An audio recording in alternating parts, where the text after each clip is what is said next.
جب حضرت لوط علیہ السلام اردن میں بحیرہ لوط کے پاس جہاں صدوم اور عمورہ کی بستیاں تھیں وہاں آ کر رہائش پذیر ہوئے تو اللہ تعالیٰ نے انہیں اہل صدوم کی ہدایت کے لیے نبی مبعوث فرمایا۔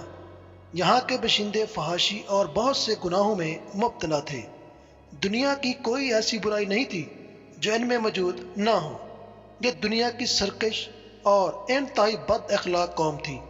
ان سب برائیوں کے ساتھ ساتھ یہ قوم ایک ایسے خبیث عمل کی مجد بھی تھی، وہ یہ کہ وہ اپنی نفسانی خواہشات پوری کرنے کے لیے عورتوں کے بجائے لڑکوں سے اختلاط رکھتے تھے۔ دنیا کی قوموں میں اس عمل کا اب تک کوئی رواج نہ تھا۔ یہی وہ بدبخت قوم تھی جس نے اس ناپاک عمل کو شروع کیا تھا، اور اس سے بھی زیادہ بے حیائی یہ تھی وہ اپنے اس برد کرداری کو عیب نہیں سمجھتے تھے، بلکہ کھلم کھلا فخر کے ساتھ اس کو کرتے رہتے تھے۔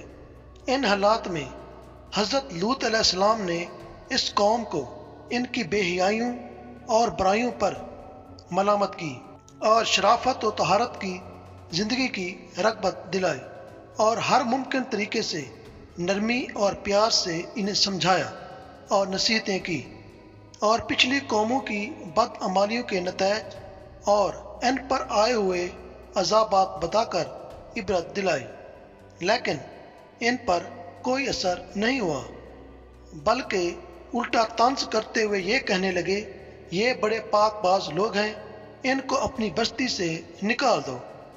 اور بارہ سمجھانے کے بعد یہ کہنے لگے ہم تو نہیں مانتے، اگر تو سچا ہے تو ہم پر اللہ کا عذاب لے آ۔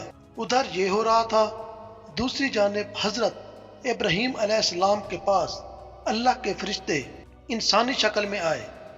ابراہیم علیہ السلام نے انہیں مہمان سمجھ کر ان کی تواضع کرنا چاہی، لیکن انہوں نے کھانا کھانے سے انکار کر دیا۔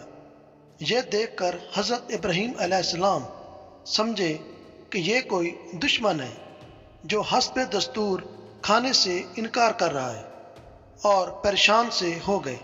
تو مہمانوں نے کہا آپ گھبرائیں نہیں، ہم اللہ کے فرشتے ہیں، آپ کے لیے بیٹے کی بشارت لائے ہیں اور قوم لوط کی تباہی کے لیے بھیجے گئے ہیں۔ ابراہیم علیہ السلام نے فرمایا تم ایسی قوم کو ہلاک کرنے جا رہے ہو جس میں لوط علیہ السلام جیسا خدا کا برگزیدہ نبی موجود ہے۔ انہوں نے کہا ہمیں معلوم ہے، لیکن اللہ کا یہی فیصلہ ہے کہ قوم لوط اپنی بے حیائی اور فحاشی پر اصرار کی وجہ سے ضرور ہلاک ہوگی، اور لوط علیہ السلام اور ان کا خاندان اس عذاب سے محفوظ رہے گا، سوائے لوط علیہ السلام کی بیوی کے۔ وہ قوم کی حمایت اور ان کی بدعمالیوں میں شرکت کی وجہ سے عذاب میں مبتلا ہوگی۔ فرشتے حضرت ابراہیم علیہ السلام کے پاس سے روانہ ہو کر صدوم پہنچے اور لوط علیہ السلام کے یہاں مہمان ہوئے، اور یہاں یہ فرشتے خوبصورت اور نوجوان لڑکوں کی شکل میں تھے۔ لوط علیہ السلام نے ان کو دیکھا تو بہت پریشان ہوئے کہ اب نہ جانے قوم ان کے ساتھ کیا معاملہ کرے گی۔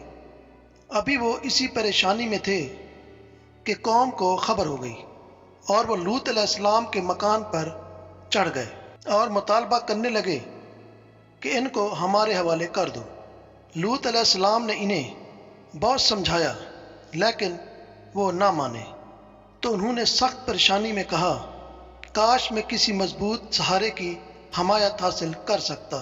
فرشتوں نے ان کو پریشان دیکھ کر کہا کہ آپ گھبرائیں نہیں، ہم انسان نہیں ہیں بلکہ اللہ کی طرف سے بھیجے ہوئے فرشتے ہیں، اور ان کے عذاب کے لیے نازل ہوئے ہیں۔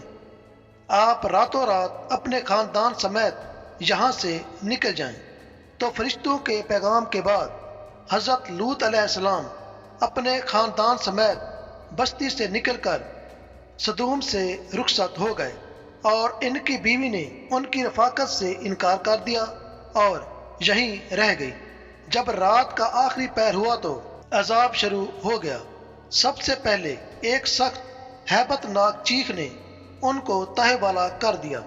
پھر ان کی آبادی کو اوپر اٹھا کر زمین کی طرف الٹ دیا گیا، اور پھر اوپر سے پتھروں کی بارش نے ان کا نام و نشان مٹا دیا۔